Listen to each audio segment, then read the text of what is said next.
Olá, tudo bem? Vamos começar mais um estudo do livro O Céu e o Inferno. Agora vamos estudar o capítulo referente ao passamento. O passamento é sempre um momento delicado, né? Que é o momento do desencarne, e Kardec, que no Céu e Inferno, vai se dedicar um capítulo inteiro para falar sobre o que acontece com o espírito na hora da sua desencarnação. Se você não acessou os outros estudos do Céu e Inferno, tem aqui o Código Penal da Vida Futura, num cardzinho, tem todos os casos do Céu e Inferno já comentados, e o Purgatório também já está lá, tá certo? Vamos pedir a Deus que nos abençoe nesse estudo que vamos começar, e vou aqui compartilhar agora, então, o texto para que a gente possa ler conjuntamente e fazer algumas considerações, ok? Esses primeiros dois itens, Kardec vai falar exatamente isso que a gente já tinha falado, que a gente há muita apreensão sobre a questão do passamento, do que acontece com o espírito na hora da morte e tudo mais. E Kardec vem, então, aqui, a partir do Espiritismo, né, falar especificamente o que o Espiritismo trata sobre esse assunto. Ele vem aqui falando sobre a questão da ciência e da religião, tá vendo? Como é que a ciência e a religião abordam esse tema.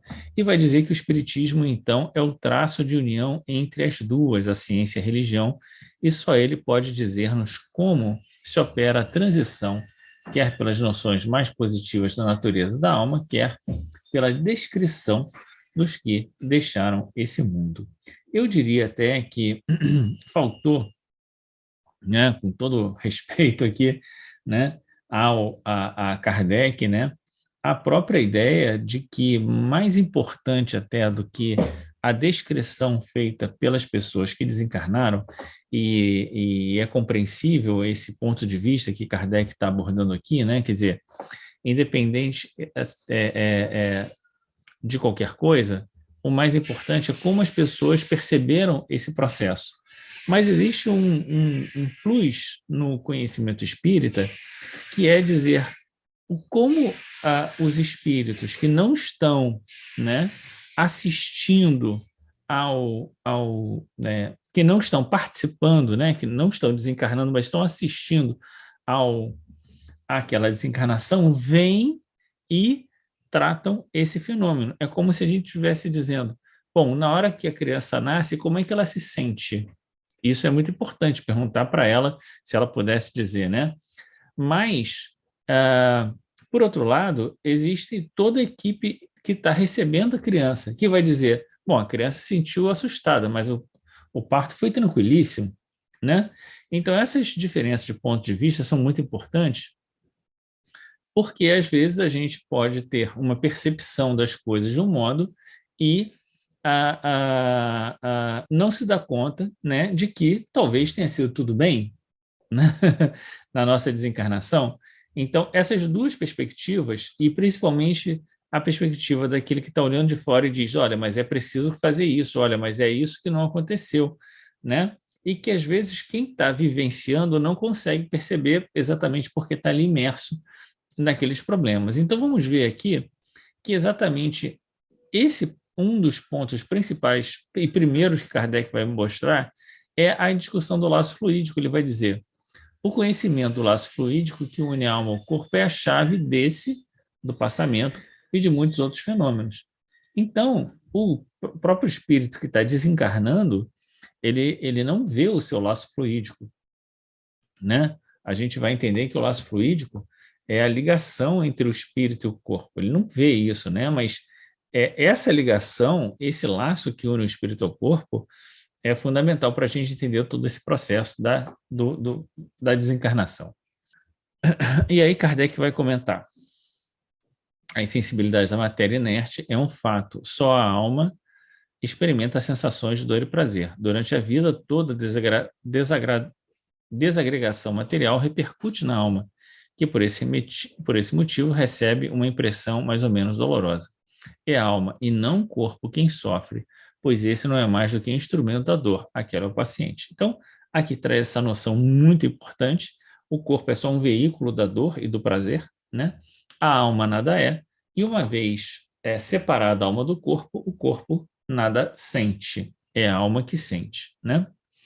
Após a morte, separada a alma, o corpo pode ser impunemente mutilado, que nada sentirá. O problema é haver essa separação. Aquela, por insulada, nada experimenta da destruição orgânica, ou seja, se já houve toda a separação da alma do corpo, a alma nada sentirá em relação à destruição do corpo. Ao contrário, todo enfraquecimento, toda deteriorização da matéria, quando a alma está ligada nela, faz com que isso repercuta na alma também. A alma tem sensações próprias cuja fonte não reside na matéria tangível, ou seja, uma vez desencarnado, as sensações da alma têm uma fonte própria que não reside na matéria tangível. Então, a alma tem uma outra forma de experimentar, né, as sensações que não estão ligadas à questão material. O perispírito é envoltório da alma que não se separa dela nem antes, nem depois da morte. Ele não forma com ela, a matéria, mais do que uma só entidade. Com a alma, na verdade, mais do que uma só entidade. E nem mesmo se pode conceber uma sem a outra. Então, a alma e o perispírito, né? O perispírito seria como um corpo espiritual, né? Então, o perispírito está na alma antes dela encarnar, durante a encarnação e depois da desencarnação. Durante a vida, o fluido perispirítico penetra o corpo em todas as suas partes e serve de veículo às sensações físicas da alma, do mesmo modo como essa, por seu intermédio, atua sobre o corpo e dirige-lhe os movimentos. Então, toda a ligação alma-corpo se dá através do perispírito. É isso que ele está dizendo. O corpo só repercute na alma por conta da passagem pelo perispírito e a vontade da alma só atua sobre o corpo através do perispírito. É essa ligação perispiritual que é o laço fluídico que foi aqui colocado. Ele vai especificar, Kardec vai especificar mais para frente, né? Como é que se dá essa ligação. Aqui ele já diz, né? Um fluido perispirítico penetra em todas as partes. Então, o nosso corpo todo é imantado pelo perispírito. A nossa alma está não necessariamente dentro do nosso corpo, mas ligada pelos laços do perispírito, que é o nosso corpo espiritual, a todas as partes do nosso corpo. Por isso, qualquer parte que enfraqueça ou se adoente, né, que fique adoentado, isso vai repercutir na nossa alma.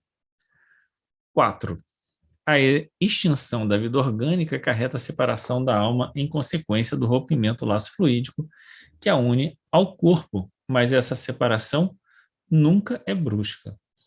Então, é isso. Só tem a morte, quer dizer, só tem a morte não. Quando há a morte do corpo, há o rompimento do laço fluídico. E a gente já viu que uma vez rompido o laço fluídico, a alma não sentirá mais nada daquilo que aconteça com o corpo.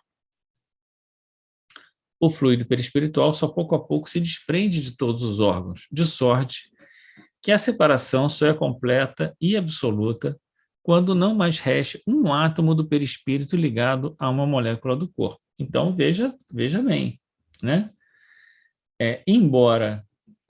Embora não, ele vai dizer, né? Kardec vai dizer que a separação nunca é brusca e que o fluido perispiritual se desprende dos órgãos pouco a pouco. Então, não é imediatamente. Não é imediatamente que existe a morte do corpo que existe a separação perispiritual. É isso que ele está dizendo. Ela só se completa quando não reste mais um átomo. Então, é uma ligação átomo a átomo, né? Molécula a molécula do nosso corpo. A sensação dolorosa da alma por ocasião da morte está na razão direta da soma dos pontos de contato existentes entre o corpo e o perispírito. Por conseguinte, também da maior ou menor dificuldade que apresenta de rompimento. Quanto maior número de pontos a serem desprendidos, mais difícil será essa separação. Quanto menos pontos de contato ainda existente entre corpo e perispírito, mais facilitado será essa separação. Não é preciso, portanto, dizer que, conforme as circunstâncias, a morte pode ser mais ou menos penosa. Essas circunstâncias é que cumpre examinar. Então, em um momento, né, ele fala de sensação dolorosa, né? E em outro momento, ele diz mais ou menos penosa. Por quê? Porque a mim me parece que a grande questão é o quanto de esforço, o quanto de ligação, o quanto de atração, né, ainda há nessa relação, né, nessa vinculação do espírito com o corpo, que dificulta o rompimento do laço perispirítico para que a alma possa se desprender do corpo, né? Mas quais são essas circunstâncias que dificultam ou facilitam a desencarnação, a separação da alma do corpo, né? Estabelecemos em primeiro lugar, e como princípio, os 4 seguintes casos que podemos reputar situações extremas dentro de cujos limites há uma infinidade de variantes. Primeiro, se no momento em que se extingue a vida orgânica, o desprendimento do perispírito fosse completo, a alma nada sentiria, né? Então, se já não houvesse ponto de contato, o desprendimento seria muito fácil. Se no momento da desencarnação, né, a coesão dos 2 elementos estiver no auge da força, produz uma espécie de ruptura que reage dolorosamente sobre a alma. Então, quando existem muitos pontos de contato, essa separação é bem mais difícil e isso gera uma sensação dolorosa sobre a alma. Se a coesão for fraca, a separação torna-se fácil e opera-se sem abalo. Se após a cessação completa da vida orgânica existirem ainda muitos numerosos pontos de contato entre o corpo e o perispírito, a alma poderá ressentir-se dos efeitos da decomposição do corpo até que o laço inteiramente se desfaça. Então, a gente tem aqui, me parece que, na verdade, 2 pontos, né? Se tem uma gradação, né? Se o desprendimento fosse completo, a alma nada sentiria. Se é fraco, opera-se, em geral, sem abalo, torna-se fácil sem abalo. Se há muitos pontos, aí tem aqui essas 2 possibilidades, né? Aqui não, aqui são muitos pontos, existem ainda numerosos pontos, né? E aí isso pode levar até a pessoa perceber a decomposição do corpo. E se for completa, no auge da força, né? Bom, aqui também eu acho que poderia levar a perceber a decomposição do corpo. E é curioso, porque embora Kardec faça essa conceituação aqui, a gente não viu exatamente assim nos casos, né? A gente não viu, por exemplo, né, no auge da força, experimentar dolorosamente, né? Em geral, mesmo os espíritos que desencarnaram jovens, por exemplo, né, que a ligação perispirítica devia estar no auge da força, não relatam exatamente essa sensação de uma ruptura dolorosa. Bom, vamos continuar aqui. Daí resulta que o sofrimento que acompanha a morte está subordinado à força adesiva que une o corpo ao perispírito. Então, eu prefiro pensar assim, quanto mais força existe, que ele está dizendo aqui, essa força adesiva que existe, que une o corpo ao perispírito, mais difícil o desligamento. É isso, né? Tudo que puder ajudar na diminuição dessa força e na rapidez do desprendimento torna a passagem menos dolorosa.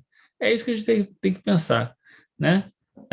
Quanto mais forte a ligação com o corpo, mais difícil o desprendimento. Quanto mais fraca a ligação com o corpo, mais fácil o desprendimento.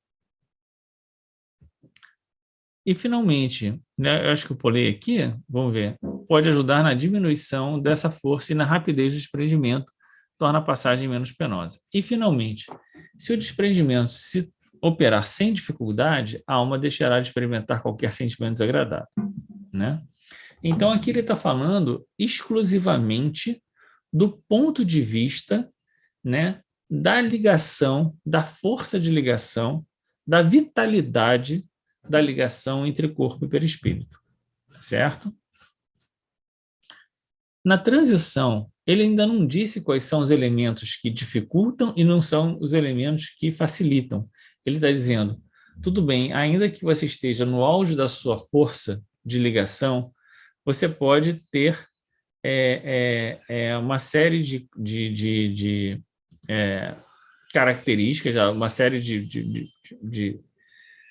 uh, uma, como eu vou dizer, tudo bem, está na auge da sua força física, mas se você tem, você viveu uma vida espiritual, isso vai facilitar o seu desligamento, né? Tudo que pode ajudar, né? Então, viver uma vida mais espiritualizada facilita, é isso, é esse o ponto. Vamos ver aqui o ponto 6. Na transição da vida corporal para a espiritual, produz ainda um outro fenômeno importante, de importância capital, a perturbação. Normalmente as pessoas ficam muito preocupadas com a perturbação, mas eu acho que não é uma questão de ninguém temer a perturbação, e a perturbação não tem nada a ver com ir para o umbral. Ele vai mostrar aqui que a perturbação nada mais é do que esse desligar do corpo material, então você passa ali por um estado de torpor, né? Até que você desperte no mundo espiritual. É essa passagem. Na encarnação, quando a gente vem para viver a vida na Terra, esse processo de perturbação é muito mais longo, porque ele inicia no mundo espiritual, os 9 meses na barriga da mãe, e até que você tenha completa consciência, né, e seja capaz de responder com responsabilidade sobre os seus atos, passaram anos aí, né? Aqui ele vai falar então da perturbação. Vamos ver o que ele vai falar da perturbação, que é nesse sentido.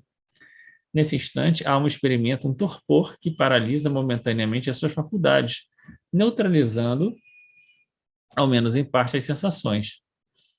É como se disséssemos um estado de catalepsia, de modo que a alma quase nunca testemunha conscientemente o derradeiro suspiro. É isso, a alma nem sempre consegue perceber que ela está, né, tá ali naquele processo, ela não está totalmente consciente. Normalmente, né, pelo menos nos livros de André Luiz, a gente percebe que vem alguém ali ajudar e fazer essa última, né, o último desligamento ali do fluido perispiritual junto ao corpo, então não é a pessoa mesmo que faz, né? Então a pessoa está ali num estado de semiconsciência, de torpor, vamos dizer assim. Dizemos quase nunca, porque há casos em que a alma pode contemplar conscientemente o desprendimento, como em breve veremos. Então, tem gente que consegue, né? Mas aqui entre nós ainda é um número muito pequeno de pessoas que conseguem ficar lúcidas nesse momento. A perturbação pode, pois, ser considerado o estado normal no instante da morte e perdurável por tempo indeterminado. Então, aqui, na transição da vida corporal para a vida espiritual, é isso que ele está dizendo. Ele não está falando agora mais no momento específico, mas na medida em que morreu, vai desprendendo, você entra num estado de perturbação, é isso que ele está dizendo. Essa perturbação pode durar por muito tempo indeterminado, variando de algumas horas a alguns anos. À proporção que se liberta, a alma encontra-se numa situação comparável de um homem que desperta de profundo sono. As ideias são confusas, vagas, incertas, a vista apenas distingue como que através do nevoeiro, mas pouco a pouco se aclara, desperta-se-lhe a memória e o conhecimento de si mesma. Bem diverso é, contudo, esse despertar. Calmo para uns, acorda-se-lhe sensações deliciosas, tétrico, aterrador, ansioso para outros, é qual horrendo pesadelo. Então, ser calmo ou tétrico vai depender da sua consciência, daquilo que você fez, da vida que você teve, enfim, né? Mas, então a gente tem o que ele está falando, né? O desprendimento varia de acordo com o grau de adesão do espírito ao corpo, né? Na medida que vai se desprendendo, você entra num estado de torpor, que é a perturbação espiritual, que pode demorar mais ou menos, né? Você vai despertar como de um sono, né? E o despertar na vida espiritual, feliz ou infeliz, feliz ou tétrica ou, né, ansiosa ou uma coisa ou outra, vai depender do seu estado de espírito, né? De como você desencarnou, da sua consciência, das coisas que você fez.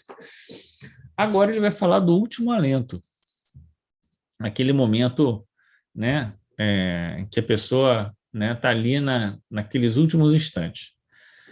O último alento quase nunca é doloroso, uma vez que ordinariamente ocorre em momentos de inconsciência. Então, você está ali, né, você começa, já está ali meio que começando a desencarnar, então sua consciência já começa a se perder. Mas a alma sofre antes dele a desagregação da matéria. E o que é essa desagregação da matéria? São as doenças que acabam levando à morte, né? Dos estertores da agonia e depois as angústias da perturbação, né? Porque as angústias da perturbação é a percepção de que, bom, eu de fato estou morrendo, o que vai acontecer agora comigo, né? Se você não tem a consciência tranquila, se você não é uma pessoa que acredita na vida após a morte, se você não dirige seus pensamentos a Deus, você pode viver ali uma agonia, e principalmente a agonia da morte, no sentido de vou, não vou, e agora o que eu faço? Naná, naná. Nem sempre isso aparece consciente para as pessoas que estão ali vendo o desencarne, mas isso está passando na alma do desencarnado. Demos-nos pressa em afirmar que esse estado não é geral, por conta da intensidade e duração do sofrimento estão na razão direta da afinidade existente entre corpo e espírito. Então, às vezes é mais difícil, às vezes é menos difícil, né? Ali pode durar, né? E como cada um vai viver isso, né? Não dá para dizer. Assim, quanto maior essa afinidade, tanto mais penosos e prolongados serão os esforços do espírito em desprender-se. Há pessoas nas quais a coerção é tão fraca que o desprendimento se opera por si mesmo, como que naturalmente. É como se o fruto maduro se desprendesse do seu caule. É o caso das mortes calmas, de pacífico despertar. A causa principal da maior ou menor facilidade de desprendimento está no estado moral da alma. Então, esse aqui, na verdade, é o pulo do gato, né? O estado moral da alma é o pulo do gato porque, independente da sua idade, do quantos pontos de ligação, né, existam ligando seu espírito ao corpo, né? O estado moral da alma é que vai fazer com que você consiga, né, se desprender de forma mais rápida. É isso que ele vai dizer, né? Olha só, a afinidade entre o corpo e o perispírito é proporcional ao apego à matéria, ou seja, o quanto você valorizou mais a matéria do que as coisas espirituais, que atinge o seu máximo no homem cujas preocupações dizem respeito exclusiva e unicamente à vida e gozos materiais. Então, quanto mais atenção a gente dá para a vida na matéria, aos gozos materiais, né? Quanto menos atenção a gente dá para as coisas espirituais, mais isso dificulta o nosso despertar na vida espiritual. Mas não o nosso despertar na vida espiritual, né? Dificulta basicamente o nosso desprendimento da matéria, porque a gente quer ficar na matéria, né? Porque a gente vai sentir que a gente está perdendo a nossa fonte principal de prazeres. Ao contrário, as almas puras, que antecipadamente se identificam com a vida espiritual, o apego é quase nulo. E desde que a lentidão e a dificuldade do desprendimento estão na razão do grau de pureza e de desmaterialização da alma, de nós somente depende o tornar fácil ou penoso, agradável ou doloroso esse desprendimento, né? assim como também vencer as etapas, né, de dificuldade e dor e conseguir chegar num mundo mais feliz. Só depende de nós, né? Posto isso, quer como teoria, quer como resultado das observações, resta-nos examinar a influência do gênero de morte sobre as sensações da alma nos últimos transes. Então, a gente já viu duas coisas. Uma, quantos pontos de ligação existem entre a alma e o corpo? Isso pode ser um elemento importante para, principalmente, a dificuldade de desprendimento. Dois, aquilo que Kardec acabou de falar aqui, o estado moral da alma, né? Quanto mais identificado com a vida material, mesmo que você tenha muitos pontos de ligação, esse desprendimento vai ser mais fácil, né? E agora, 3, o gênero da morte, certo? Que muitas pessoas ficam pensando também, preocupadas com o gênero da morte. Vamos ver aqui o que nos importa. Assim, a impressão que eu tenho, embora a gente vá ver aqui os gêneros da morte, é que, analisando os casos que a gente viu aqui do Seu Inferno, o gênero da morte é o que menos importa, porque as pessoas, na verdade, contavam que elas tinham morrido de uma maneira ou de outra, mas que isso foi de forma rápida, de repente ele se viu em outro lugar, e a grande questão é o que aconteceu depois, mas não a morte em si, né? Vamos ver aqui, o item 9. Tratando-se de morte natural resultante da extinção das forças vitais por velhice ou doença, o desprendimento opera-se gradualmente, porque isso já vai fazendo, né, com que existam menos pontos de contato entre o espírito e o perispírito, ou o perispírito e o corpo. Para o homem cuja alma se desmaterializou e cujos pensamentos se destacam das coisas terrenas, o desprendimento quase se completa antes da morte. Isso é, ao passo que o corpo ainda tem vida orgânica, já o espírito penetra na vida espiritual apenas ligado por elo tão frágil que se rompe com a última pancada do coração. Agora, veja só que Kardec acabou juntando aqui duas coisas: a morte natural com um homem que já se desmaterializou. Nem sempre a pessoa que tem a morte natural, por velhice, já se desmaterializou. Então, ele está juntando aqui dois critérios e falando, né? Pode ser que a pessoa que tem a morte natural não seja uma pessoa espiritualizada, mas, de todo modo, a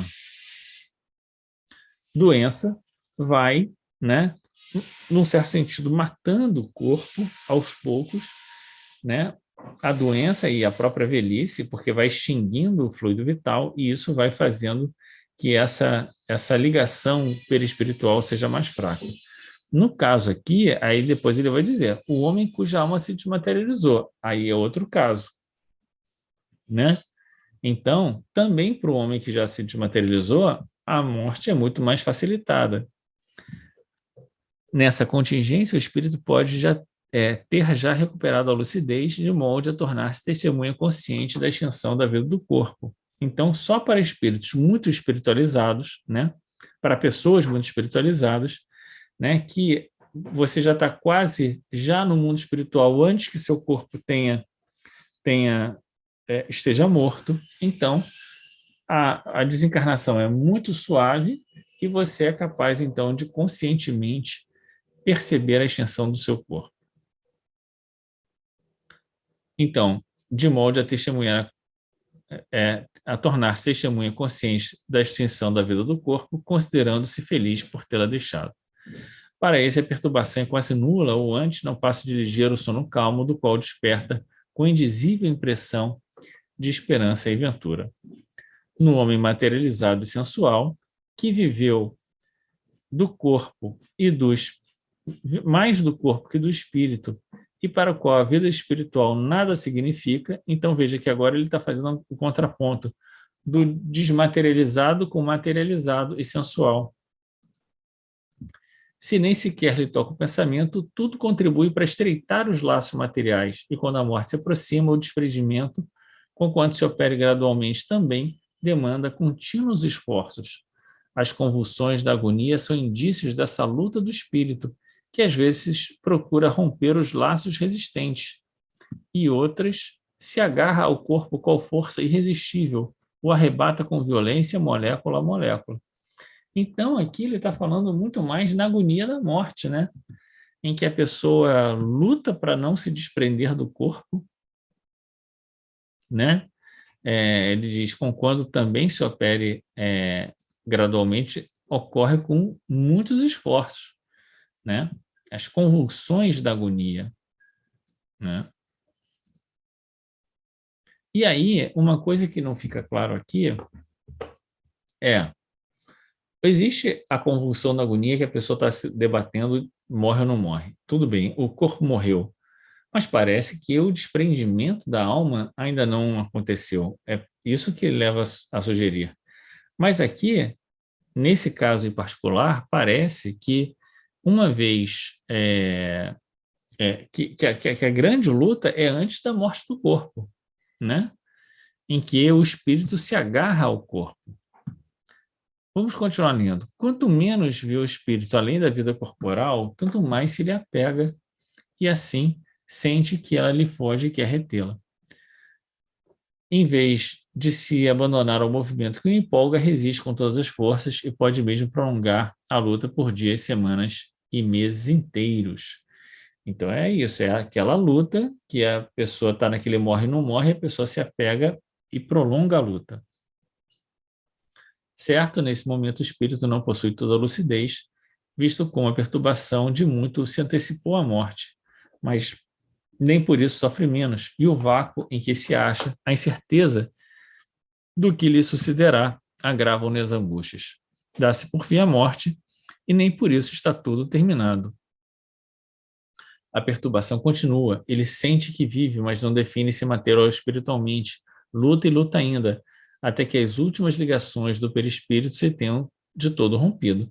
Então, veja, a grande questão é que quando a pessoa sabe da vida espiritual e viveu, né, de forma espiritualizada, na hora da morte ela se entrega à morte o perispírito facilmente se liberta do corpo, né? Quando o homem vive a vida de forma materialista e sensual, os laços se apegam, a pessoa tem dúvidas sobre a vida espiritual, isso pode levar a uma agonia muito grande, não é? E essa perturbação continuar na vida espiritual. Agora, veja a diferença da perturbação que ele falou antes para essa agora, né? É tudo perturbação, mas existe a perturbação desse passar para o mundo espiritual, em que você perde um pouco o senso e fica ali meio num certo torpor. Aqui é a perturbação daquele que está vendo o corpo morreu, mas ele quer continuar ligado ao corpo, e aí, né, fica ali sem saber se está morto, se não está morto, não sabe o que está acontecendo, e isso leva a um prolongamento dessa situação de aflição, né? A morte pôs termo à moléstia efetiva, porém, não lhe sustou as consequências. E enquanto existirem pontos de contato do perispírito com o corpo, o espírito ressente-se e sofre com as suas impressões. Então, o espírito, ao invés de abandonar o corpo, dizer, não, aqui eu não fico mais, né? Larga isso para trás, né? E ajudar no processo de separação perispiritual, ao contrário, ele pode acontecer, né, do espírito acabar ficando naquela, fico, não fico, o que acontece, o que eu faço, mas e agora, né, sentindo-se atraído pelo corpo, né, com receio do que pode acontecer na vida espiritual, e aí isso dificulta ainda mais o processo de separação, e enquanto não houver a separação, enquanto existirem pontos de contato do perispírito com o corpo, o espírito vai se ressentir e sofrer as suas impressões. Qual diversa situação do espírito desmaterializado, mesmo nas enfermidades mais cruéis. Sendo frágeis os laços fluídicos que o prendem ao corpo, rompe-se suavemente. Depois, a confiança do futuro entrevista em pensamento ou na realidade, como sucede algumas vezes, fala encarar a morte qual redenção e as suas consequências como prova, advindo-lhe daí uma calma resignada que lhe ameniza o sofrimento. Após a morte, rotos os laços, nenhuma só reação dolorosa que o afete, o despertar lépido, desembaraçado, por sensações únicas, o alívio e a alegria. Muito bem, agora ele vai falar da morte violenta. Na morte violenta, as sensações não são precisamente as mesmas. Nenhuma degradação parcial pode iniciar previamente a separação do perispírito. A vida orgânica em plena exuberância de força é subitamente aniquilada. Nessas condições, o desprendimento só começa depois da morte e não pode completar-se rapidamente. O espírito colhido de improviso, fica como que aturdido e sente e pensa e acredita-se vivo, prolongando-se essa ilusão até que compreenda o seu estado.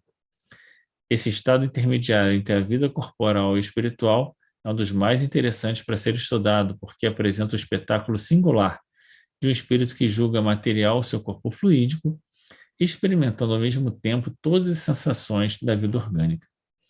Há, além disso, dentro desse caso, uma série de infinita de modalidades que variam segundo os conhecimentos e progressos morais do espírito. Para aqueles cuja alma está purificada, a situação pouco dura, porque já possuem em si como que um desprendimento antecipado, cujo termo a morte mais súbita não faz senão apressar. Então veja que Kardec fala sobre o que pode acontecer com a pessoa numa morte violenta, mas depois ele vai dizer, bom, mas se o espírito ele já é um espírito para aqueles já é uma alma purificada, então as consequências disso são muito menores, né? Aí ele vai dizer, há outros que se prolonga por anos inteiros, né?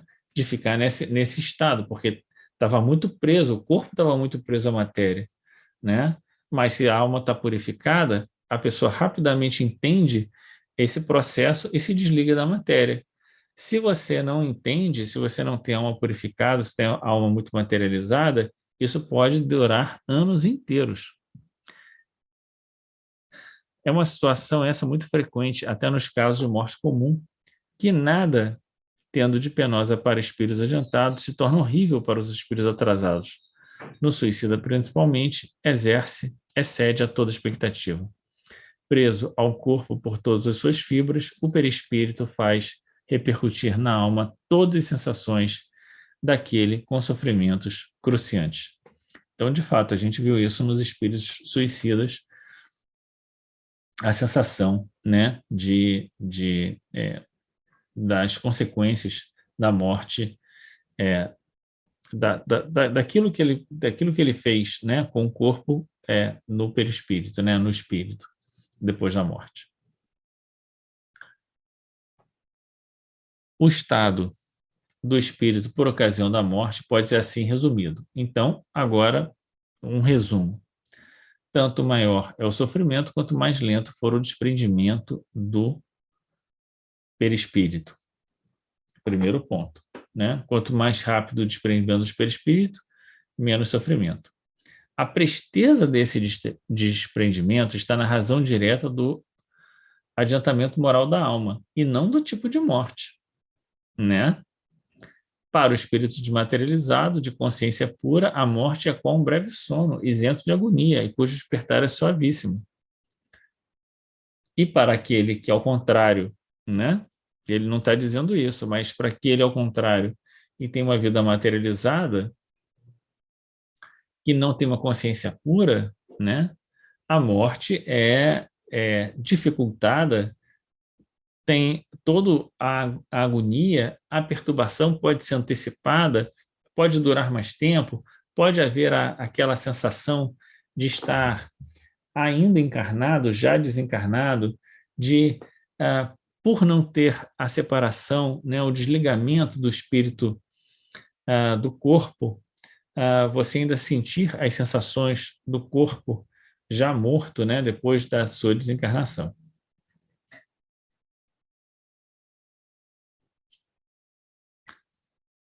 Para que cada qual trabalhe na sua purificação, reprima suas más tendências e domine essas paixões, preciso se faz abdique das vantagens imediatas em prol do futuro, visto como para identificar-se com a vida espiritual, encaminhando para ela todas as aspirações e preferindo a vida terrena, não basta crer, mas compreender. Então, aqui no item 14, que já é o último item, né, não é o último, não, é o penúltimo item, Kardec já vai começar a encaminhar a discussão e dizer, olha, então que cada um trabalhe no quê? Vamos prestar atenção. Reprimir as suas más tendências, dominar as paixões, abdicar das vantagens imediatas em prol do futuro, né? Para identificar-se com a vida espiritual, encaminhando para ela todas as aspirações e preferindo-a à vida terrena, não basta crer, mas compreender. Então, estudar para compreender, né? De maneira que a gente possa encaminhar as nossas aspirações para a vida espiritual e não para a vida terrena. Devemos considerar essa debaixo de um ponto de vista que satisfaça ao mesmo tempo a razão, a lógica, o bom senso e ao conceito em que temos a grandeza, a bondade e a justiça de Deus. Considerado desse ponto de vista, o Espiritismo, pela fé inabalável que proporciona, é, de quantas doutrinas filosóficas que conhecemos, a que exerce mais poderosa influência.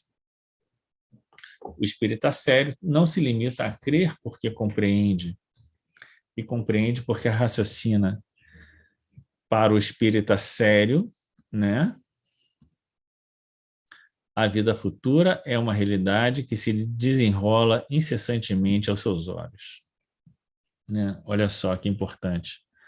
Uma realidade que ele toca e vê, por assim dizer, ao passo e de modo que a dúvida não pode empolgá-lo ou ter guarida em sua alma. A vida corporal tão limitada e mesquinha-se diante da vida espiritual, da verdadeira vida. Que lhe importam os incidentes da jornada se ele compreende a causa e a utilidade das vicissitudes humanas quando suportadas com resignação. A alma eleva-se nas relações com o mundo visível. Os laços fluídicos que o ligam à matéria enfraquecem-se, operando-se por antecipação um desprendimento parcial que facilita a passagem para outra vida. A perturbação consequente à transição pouco perdura, porque uma vez franqueado o passo, para logo se reconhece, nada estranhando, apenas compreendendo a sua nova situação. Então, é isso, né? Quem sabe da vida futura, quem dirige a sua vida com olhos da vida futura, né? Reprime as suas más tendências, as suas paixões, né? E tudo mais, vai ter um despertar tranquilo no mundo espiritual, é o que Kardec está dizendo. Com certeza não é só o Espiritismo que nos assegura tão auspicioso resultado, nem ele tem a pretensão de ser o meio exclusivo, a garantia única de salvação para as almas. É fora da caridade da salvação, não fora do Espiritismo, né? Força é confessar, porém, que pelos conhecimentos que fornece, pelos sentimentos que inspira, pelas disposições em que coloca o espírito, fazendo-lhe compreender a necessidade de melhorar-se, facilita enormemente a salvação. Ele dá a mais e a cada um os meios de facilitar o desprendimento de outros espíritos, ao deixar o invólucro material, abreviando-lhes a perturbação pela evocação e pela prece. Então, isso aqui era uma coisa muito comum que eles faziam, né? Na medida em que você evoca o espírito, você dá uma despertada nele assim e o tira daquele estado de perturbação. Pela prece sincera, que é uma magnetização espiritual, provoca-se a desagregação mais rápida do fluido perispiritual. Olha só que legal, né? Que bacana isso aqui, né? Por isso que os espíritos pedem tanto para que se ore por eles, né? Porque se opera mais rapidamente a desagregação do fluido perispiritual, pela evocação conduzida com sabedoria e prudência, com palavras de benevolência e conforto, combate-se o entorpecimento do espírito, ajudando-o a reconhecer-se mais cedo, e se é sofredor, incute-lhe o arrependimento, único meio de abreviar seus sofrimentos. E aqui a nota de Kardec é sobre os exemplos que vão ser dados na sequência. Então, fica bem... embora ali no meio do texto, né, pareceu haver ali alguma dúvida sobre a questão que Kardec estava colocando, né, fica clara aqui a posição sobre a questão do passamento, né? O espírito sente mais, né, quando está ainda encarnado no corpo, nas agonias, na desagregação da matéria, do que no próprio expirar da alma, né? Que a própria morte em si, o momento da morte não é o problema, né? O problema é como a pessoa vive a ansiedade, né, desse momento, do apego à matéria, né, e do quanto nós ainda vivemos focados na vida material e tendo nas coisas da matéria a razão da nossa felicidade, o que dificulta o desprendimento do perispírito do nosso corpo. Vamos reler aí principalmente o item 14 desse passamento, que é ali que Kardec vai dizer para a gente o que fazer. Mas, como a gente já acabou de ler o Evangelho mais uma vez, vou deixar aqui um cardzinho aqui em cima, né, com as conversas sobre o Evangelho, devotamento, abnegação, né, a busca de superação das paixões, dos vícios, né, e tudo mais, são aquele roteiro que a gente já conhece e que a gente deve seguir para não temer a morte, né? É isso que a doutrina espírita vem dizer para a gente. Vem aclarar a nossa consciência dizendo, não ter uma morte, viva uma vida digna, né? Uma vida cristã, e tudo está resolvido. Grande abraço, fica com Deus. Até.